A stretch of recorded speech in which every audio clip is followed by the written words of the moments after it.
¿Qué tal? Buenas tardes, bienvenidos a esta nueva edición de Abra Virtual. Y esta vez vamos a tener a alguien muy gracioso, que capaz que no es graciosa, pero nosotros lo vemos en espacios graciosos porque es humorista. Ella es de formación es publicista, cosas que poca gente sabe, es publicista, es actriz y después se dedicó al humor. Y debo decir que es una persona que se dedicó al humor, al stand-up, antes de que estuviera de moda y que era un espacio aparte absolutamente masculino. Vamos a abordar ese tema también. ¿Qué pasaba con tratar de entrar a ámbitos que realmente las mujeres no accedían? ¿Y qué pasa con el amor y el humor en las mujeres? Porque también ella tiene amores con humoristas, lo cual no es poco, que también vamos a charlar un poco de eso.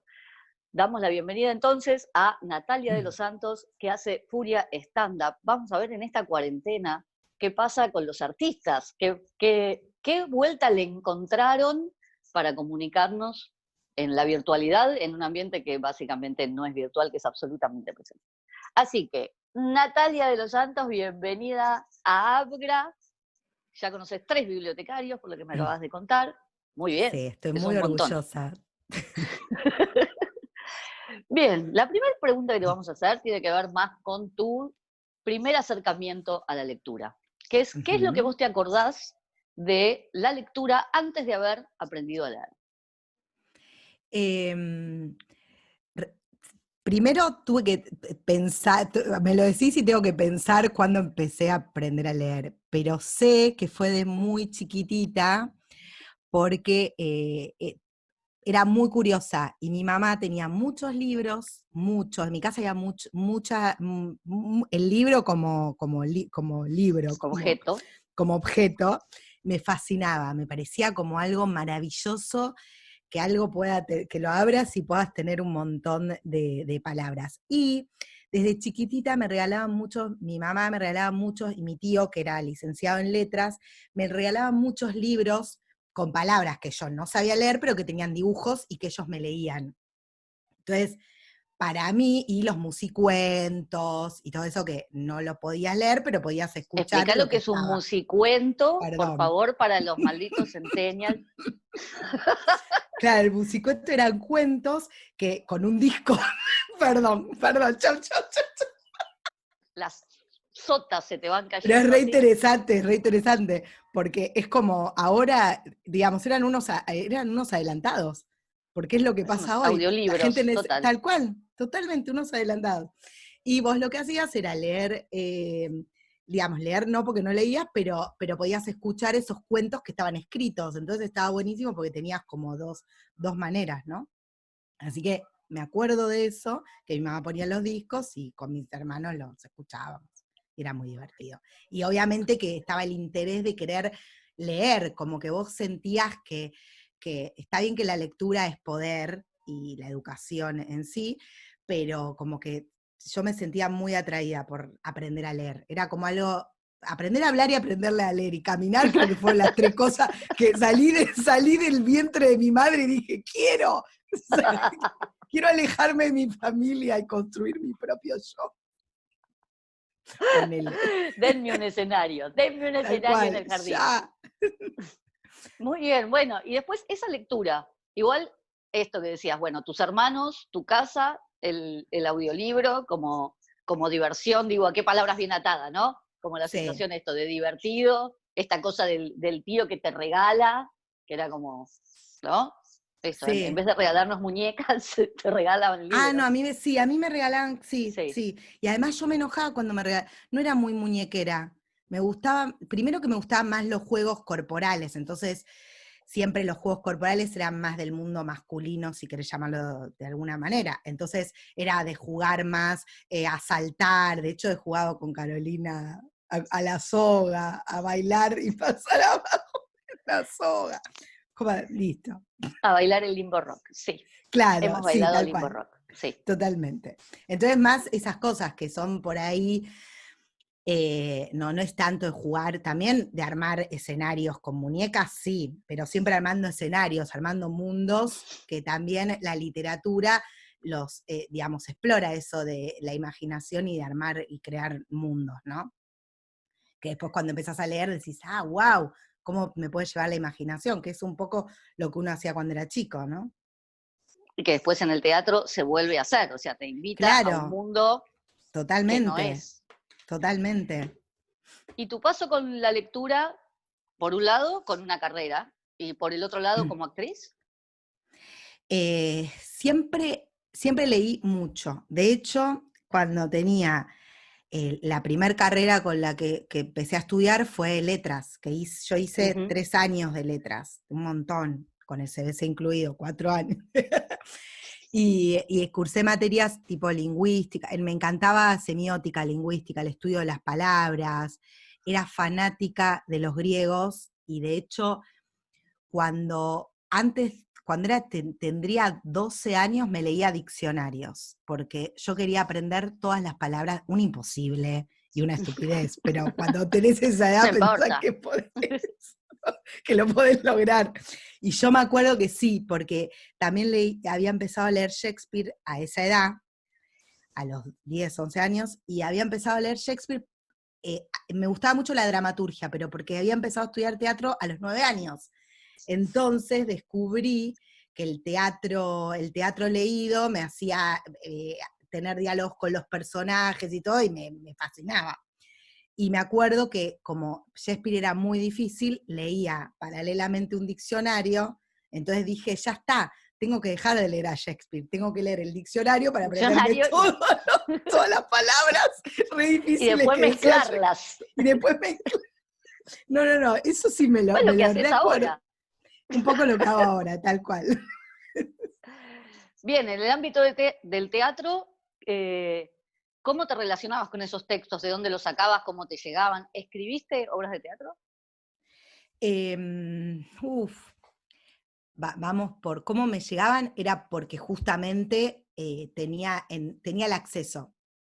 Mi tío había dejado, primero, mi tío, yo iba mucho a lo de mi abuela, Sofía, y en la casa de mi abuela jugábamos en la habitación que había sido de mi tío, que mi tío ya no vivía más ahí, pero había dejado toda su Sus biblioteca, libros. todos sus libros. Entonces, mi recuerdo, y aparte tenía cajas, él había estudiado letras, por eso yo también después empecé a estudiar letras, pero me peleé un poco con la carrera, porque era más desde la crítica literaria, y yo lo que quería era escribir. Entonces ahí me empezó a Ujú. agarrar una contradicción que también deviene en que para mí, si querés escribir, escribí. El estudio es otra cosa, porque las ganas de tener cosas para decir y contar es de otra dimensión. Más allá de que está bueno que también, obviamente, al que le gusta escribir, generalmente le gusta leer, ¿no? Sí. Y yo sí me acuerdo que estaban los libros de Shakespeare, después tenía cajas de su carrera de letras, y me acuerdo que las abría, obvio, y había también textos ahí Apuntes. adentro, apuntes, eran apuntes, sí, sí, rarísimos de Rusia. Entonces para mí era como, wow. Un Y nada, y la juego. ilusión de una nena del conurbano bonaerense que gracias que podía hablar castellano, que a mí me hubiese fascinado hablar 10.000 idiomas, ¿no? Gracias que puedo hablar castellano. Por eso Y no te odio, llegaste a aprender el diccionario, imagínate. total, porque no tuve que laburar, entonces odiaba a los chetos que decían, luego tienen la posibilidad de estudiar 3.000 idiomas, porque se drogan. Háganlo. Muy bien, después, cuando tu ingreso en el humor, ¿qué pasa con el material de humor? Independientemente de lo textual, ¿no? ¿Existen libros de humor? Hay muchos, hay pocos. ¿De qué otra manera uno se nutre de humor? Yo creo que el humor está en todo, en todas las cosas. El humor está en un programa de radio, el humor está en ir al supermercado, el humor está en los libros, el humor está en una película, el humor está en un montón de lugares. Yo, por ejemplo, no soy tanto del humor gráfico, como que a mí me va más el humor de la palabra, no tanto de la imagen, o la imagen con la palabra, obviamente, de una película, de una serie.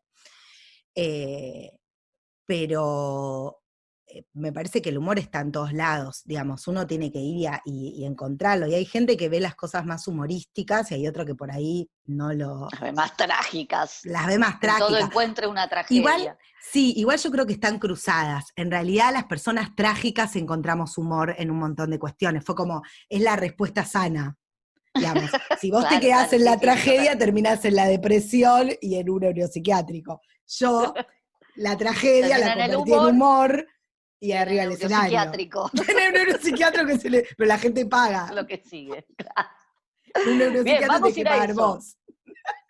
Dos preguntas fundamentales en este momento. Primero, ¿cómo llegaste al stand-up?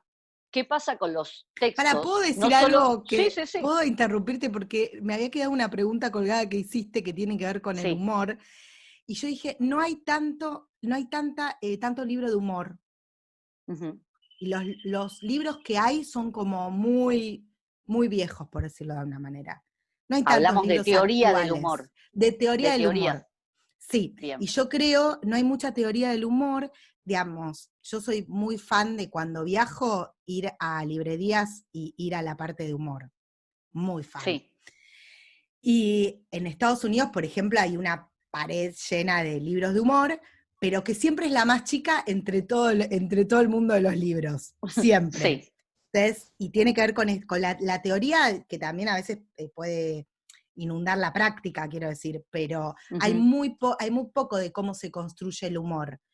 Generalmente para mí es porque es algo más, lo toman siempre como algo peyorativo o algo fácil de hacer o algo que no le interesa mucho a la gente. A la gente le interesa más el drama y ver a una pareja que se enamora y él tiene cáncer y se va a morir ¿entendés?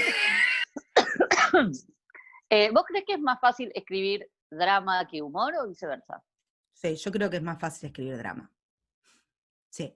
Sí. Yo como humorista a veces quiero escribir cosas humorísticas y me cuestan, porque Me salió un drama. tal cual, no, porque aparte no es como es difícil encontrarle el humor, porque aparte igual cada uno tiene como su humor, Ujú. pero se lo juzga más a lo humorístico. Digamos, si yo hablo del cáncer en un drama, la gente llora y dice, wow, qué buen libro, me hizo pensar, pero en cambio, si vos si la lectura es humorística, lo primero que hace la persona es frenarse y decir, ay, ¿por qué se están Qué riendo de alguien rechazo. que hay un rechazo a reírse de un drama? Que lo cual Sí, para mí debería decir, no, al revés, está buenísimo, porque simplificaríamos, entre comillas, el miedo a la muerte, el miedo a que a todos nos puede pasar algo, ¿no? total. Y con respecto a novelas de humor o ficción de humor, independientemente de la teoría sobre el humor, también hay poco, consumís. Qué difícil, porque lo que hay no soy muy fan, es medio difícil encontrar, hay perlitas, digamos, soy muy mala con los nombres, pero de repente encontrás cosas, a mí me gusta mucho el humor negro y encontrás Fleabag, no sé, algunas series que están copadas y que son medias dramáticas, pero tienen un tinte de humor negro alucinante, y me encantan, más que nada son de la vida cotidiana, ¿no? De cosas que le pasa a las personas que vistas desde afuera terminan siendo humorísticas. Un poco me sale la comedia italiana, pero ay, ah, no me Mis sale ahora el amigos, nombre. mis amichis, no, es una vieja, pero habla de No, eso, la habla de comedia la. italiana, claro, de lo común, pero estaba hablando me sale el lunfardo, no, de las dramaturgias de Discépolo y todo eso, que eran muy dramáticos, los italianos que venían Sí, y acá, y todo eso que el era grotesco. el grotesco, no me salió la palabra, gracias Carolina, me desperté hace una hora. El grotesco, por ejemplo, me fascinaba porque el grotesco tenía eso de lo cotidiano y de reírse de los dramas y reírse de eso. En cambio, ahora, por ejemplo, ves como el humor popular que va a digo, en las películas, estoy hablando más de lo argentino, ¿no? Sí, Que vais y digo, ¿cómo me embola? ¿Viste? Como que es medio un embole, como que no me causa tanta risa. Claro. También las personas que trabajamos en humor, no es que somos más elevadas que otras, pero al todo el tiempo estar corrigiéndonos y replanteándonos cómo hacer humor, te volvés un poco más exigente que el resto. Trato de que eso no me Te ocurra. terminaste siendo crítica como en las clases de Sí, filosofía, ¿te das cuenta? pero no, Sí. yo soy muy, claro, pero yo soy muy de disfrutar, aunque no sea, digamos, aunque sea comediante, me entrego a lo humorístico, no es que digo, ay, acá, no, ni ahí, pero a veces acá caemos en los lugares demasiado comunes, o que, no sé, que no son Bien, graciosos. ahí vamos a entrar a cómo entraste en el stand-up. Con respecto a los textos de stand-up, que tienen la característica de que no son nunca textos de otros, sino que son textos construidos, a no ser que seas un ladri, pero bueno, independientemente de eso, ¿qué pasa con tus propios textos a la hora de esto? ¿Los tenés registrados, los tenés editados, los compartís en algún lugar? Los tengo registrados, pero solo los comparto en el escenario, nunca los... Es muy loco porque la dramaturgia puede ser leída, digamos, vos puedes agarrar un texto de Shakespeare o lo que sea y puede ser leído, y es raro que el stand-up que podría ser leído es difícil, pero porque también, como el humor es muy, muy aquí ahora, es muy difícil. Ya, si yo lo publico, ya dentro de un año ya va a ser como viejo, no sé, es raro también. Por eso también por ahí no hay mucha lectura humorística, porque va cambiando el humor eh, con la sociedad y muy con lo que le pasa a uno, ¿no? Total. Bueno, vamos a hacer, esta es la última que te voy a tirar en el día de hoy, porque vamos a hacer un anuncio oficial. ¿Qué pasa con la escritura sobre humor? ¿Qué pasa con los humoristas con respecto a compartir o lo teórico o compartir sus propios textos? Independientemente de esto de que vos decís, ¿no? Como bueno, el stand-up tiene por regla, por un lado, esto, que uno dice sus propios textos, y la segunda es que perece de alguna manera porque es aquí y ahora. Aparte Claro. de eso, ¿qué pasa en el ámbito, con el hecho de compartir herramientas, de generar herramientas para construir humor y compartir el material? Yo pienso que tiene que ver con la dificultad de, de que no hay muchos teóricos de que ahora están surgiendo de humor, en este sentido, teóricos que hayan devenido de la práctica humorística, ¿no? Sí. Que sos comediante y decís, bueno, voy a escribir mis herramientas.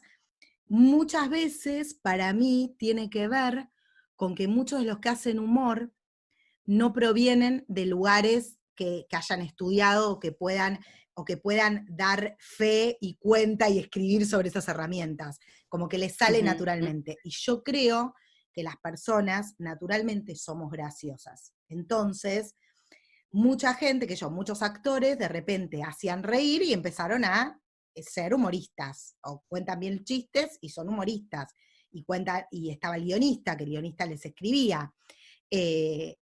Y también, quizás por ahí, no sé, yo estudié guión en el sindicato de cine y nunca me enseñaron la parte humorística, siempre fue como más la parte Sí, la dramática. estructura narrativa, claro, Sí, la total. estructura narrativa, Que es entonces, bueno, absolutamente diferente a cómo se escribe un humor. totalmente. Entonces ahí te empezás a dar cuenta que si pará, ¿y cómo hacen? ¿Cómo escriben los chistes? Bueno, y hay un poco de escribir los chistes naturalmente, sin saber la estructura. Entonces vos de repente, que yo digo, es el error, y al empezar a dar Garrafal. clases, sí, al empezar a dar clases me di cuenta, porque lo primero que le pasa a los alumnos y a la gente que empieza en el humor y a los que no, y a los que consumen humor, ponele, es que no entienden el mecanismo de un chiste. Vos te reís o no te reís, y cuando te reís, algo te parece gracioso, y cuando no te reís, no había chiste, ¿dónde está el chiste? No vi el chiste. Y el chiste estaba, que para vos no haya sido gracioso.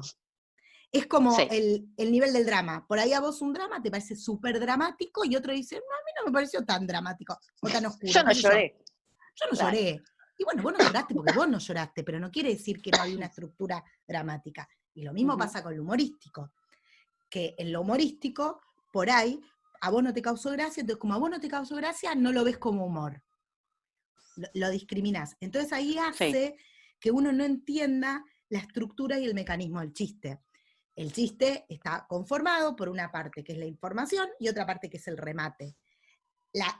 Digamos, la intersección en esos dos da el chiste, lo que es el chiste, que el chiste no es algo, bueno, da esa intersección. ¿Cómo? Digamos, hay gente que puede ser más creativo esa intersección y hay otra que por ahí no, y hay otra que te va a hacer reír más, por ejemplo, uno se puede reír, esos remates están dados porque yo, como el juego de palabras, o una comparación, o una ironía, y hay gente que no entiende la ironía, y si vos no entendés la ironía, no te vas a reír. Y si yo no me río de los juegos de palabras, no me causan gracia los juegos de palabras. Entonces, yo no puedo decir, no, no, ahí no hay chiste. No, sí, hay chiste, hay un juego de palabras, que a mí no me gusta el juego de palabras. Entonces, es ¿Consumís un poco... material sobre, perdón, pero lo hilo con esto del juego de palabras y no se me Sí, escapa? Porque viste, sí, estoy sí, sí. mayor, ¡fiu! Se me escapa. Sí, sí, sí, yo también estoy Consu- mayor, claro.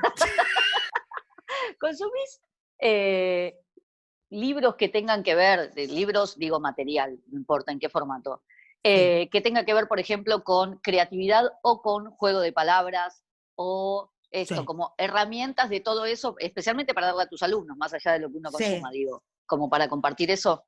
Sí, consumo mucho, pero todos los libros que tengo son todos en inglés y son todos me Ujú. los compré en Nueva York, ponele. Sí, No, sí, no, acá no hay mucho libro hay algún libro de creatividad, pero siempre es traducido. Por ejemplo, leo muchos libros que tienen que ver con la danza, que vos me dirás, sí, ¿por qué? porque sos Porque re bailarina, sí. totalmente, primero porque, claro, estudié danza y mi mamá es licenciada en expresión corporal, entonces había muchos libros también de danza, De pero danza. descubrí leyendo libros de danza que hay como una dinámica de la creatividad en el cuerpo que es muy parecida a la estructura del humor, porque el humor pasa por el cuerpo, hay como una manera de decir que es o Sí. irónica, o entonces como pasa por el cuerpo esa música de la danza y de libros de creatividad. Por ejemplo, hay un libro de Patricia Stokoe que yo lo uso para las clases, que era de mi mamá y se lo choreé. Que no escuche nunca Perdón, esto porque me va Nancy, a decir, que no escuche esto, me va a decir, devolveme el libro. devuélveme Y el tupper y el libro. los libros no se Van en el mismo. devuelven. Estoy siendo una bibliotecaria, Natalia. Me estoy Bueno, los libros de tu descompensando. mamá, los libros de tu mamá, Ok, los libros ok. de tu mamá. Lo de la biblioteca sí, siempre devolví los libros de biblioteca. Y de hecho hice mis 3 años de letras en una biblioteca porque no tenía plata y no podía comprarme libros, así que me los leía todos en una biblioteca, la biblioteca de la facultad de PUAM.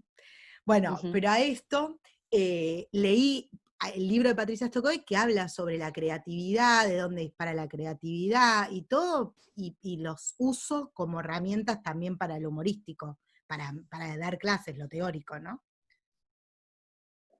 Muy bien. Y ahora viene la perla. ¿Cómo es Natalia escritora? Contanos eso. No, perdón, antes de que me tires la bomba, voy a ir a lo previo. Cuarentena, o sea, ustedes venían, cuando digo ustedes estoy hablando de Natalia y estoy hablando de Tato Broda. Sí. Tenían un espectáculo llamado Furia de stand-up que generó mucha comunidad, son como los fans, son muy fans, Sí, son muy y fans, todo sí, el sí. tiempo interactúan, Sí, a tenemos esa diferencia de suerte. otros formatos donde se lo va a ver a fulano y no interactúo. Eh, Cuando viene la pandemia, listo, adiós a todo lo que estaba planificado. ¿De qué manera ustedes saltaron esa valla? Bueno, en principio, siempre me gusta darle mérito a la gente que te ayuda, que fue el rubio peronista. Al Sí, Gustavo. Gustavo Berger, que es un amigo, y que él cuando empezó todo esto de la pandemia, nosotros dijimos, la puta madre, ¿qué hago? ¿Podría decir la puta madre? Sí, sí, Sí, podías decir. bueno. ¡Pip!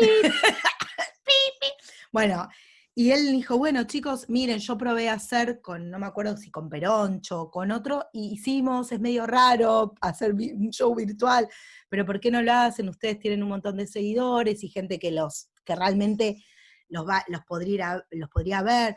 Bueno, dale, bueno, él nos prestó sus equipos, el micrófono, que ahora este me lo compré, pero nos prestó la cámara, los equipos, y digo, dale, hagámoslo. Empezamos a hacerlo, nos fue súper bien, pero creo que fue la función que más plata ganamos y lo hicimos a la gorra virtual. Así que para que te des una idea. Entonces dijimos, wow, está buenísimo. Él lo quería hacer cada 15 días y nosotros, sinceramente, dijimos, no, hagámoslo todos los sábados. Primero porque esto es hoy, no sabemos qué va a pasar mañana. Entonces, yo dentro de 15 días no sé si se acabó el mundo y yo necesito en este momento ocupar mi cabeza. Él nos había dicho de que hagamos el mismo show que hacíamos y nosotros decidimos que no. Nosotros decidimos todos los sábados hacer un show distinto, lo cual nos requería más laburo, pero también le estábamos dando a nuestro público, che, mirá, quiero que estés siempre, pero yo te voy a dar siempre un show nuevo. Entonces fue como, dale, vamos. Y eso hizo que, bueno, todos los sábados nos ven 400 personas fielmente. Digo, después nos ven más, pero quiero decir en vivo. En el momento, vivo, sí. Claro, porque hay muchos que tienen muchas reproducciones después, pero nosotros tenemos mucha reproducción en el vivo. Y no es que interactuamos con el público, interactuamos al final. Y el show está durando 3 horas. Eso no está bueno. Eso no está bueno y tenemos que reducirlo, pero no podemos con nuestro genio. Y bueno, y un poco empezó así, y la verdad que estamos re contentos. Muy, como te decía la otra vez, porque Caro fue mi compañía de banco, y me sacó, y yo le saqué el primer lugar en la fila del colegio. Ya vamos a hablar cuando se corte este Zoom. ¿Qué discriminación que te discrimine por la estatura, como el primero, el más bajito iba primero? Si yo quería ir a última y esconderme atrás de un alto, bueno, eso es otro tema. Pero,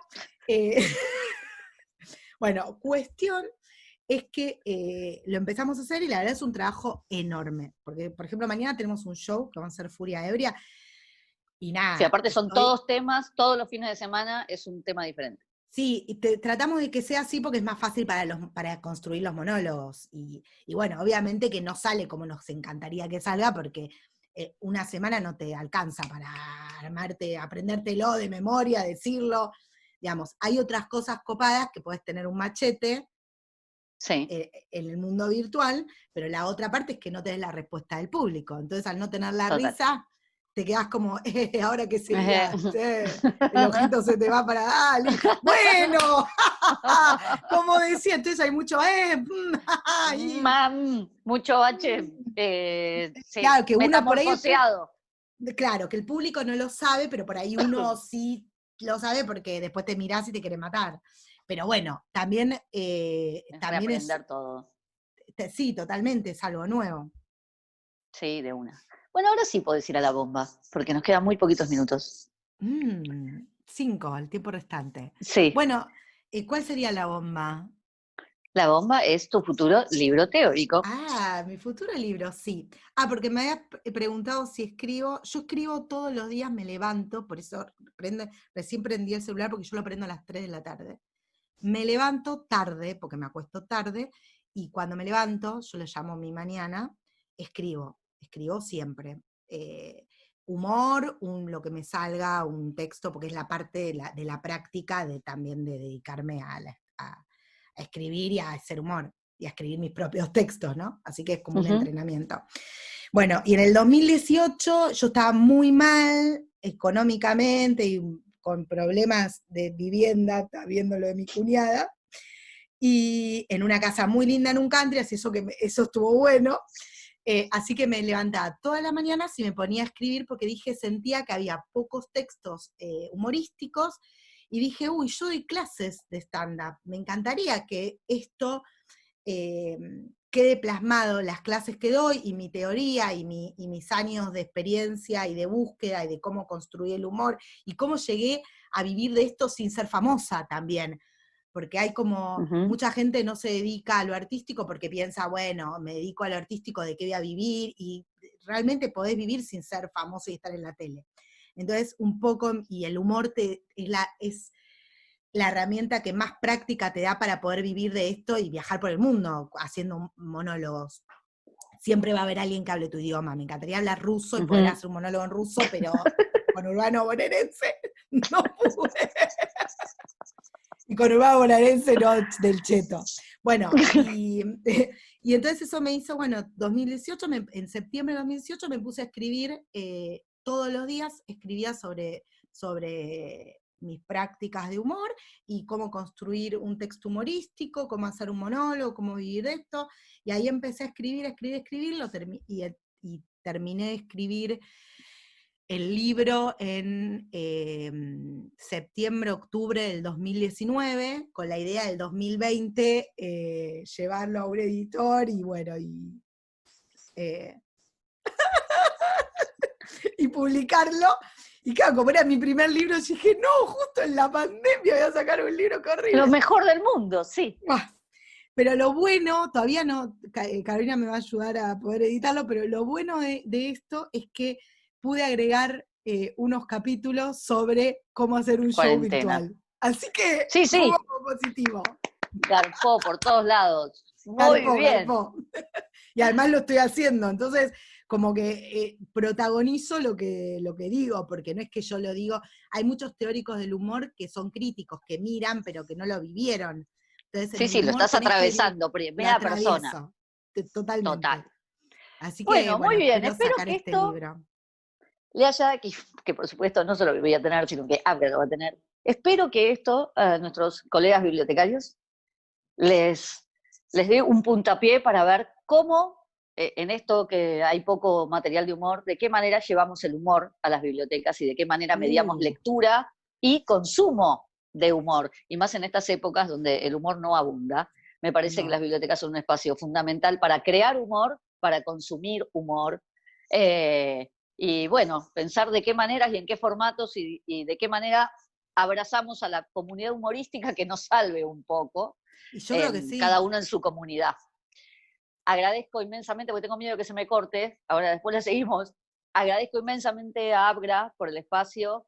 Sigan, todos los jueves aparece un capítulo nuevo junto a Gustavo Fulco. Muchas gracias a la comisión directiva por este espacio, a la subcomisión de prensa, a Jessica que está del otro lado manejando todos los hilos, y vamos a seguir hablando con un montón de gente sobre información, sobre mediación de lectura. Nos encantó tu pobre madre a la que le robas libros y tu pobre tío que entregó su literatura filosófica a tus pobres manecitas niñas, pero que de qué manera nos convertimos nosotros también en mediadores de lectura.